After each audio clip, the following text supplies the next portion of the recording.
Okay, for A, they want us to tell whether the graphs indicate arithmetic, geometric, or neither. So A is a straight line. I could lay a ruler there. So this is arithmetic, right? Arithmetic. For B, it looks like a parabola. So that's, they want us neither, right? So that's neither arithmetic nor geometric. And the last one is clearly exponential decay, right? So that's geometric, right? Because it's shaped, right? It goes down and gets closer and closer to the x-axis. That's exponential. So that's a geometric sequence. And then it says if it's arithmetic or geometric, describe the sequence generator. So let's do the first one, right? So we have A.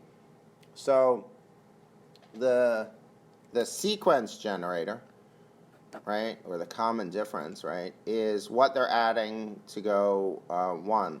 So if we look, the first point here is at 16, and then after 1, we are now down at, what is that, 10, 11, 12, 13, right? So we clearly subtracted 3. So for A, well, for graph 1, I guess, it's negative 3, right?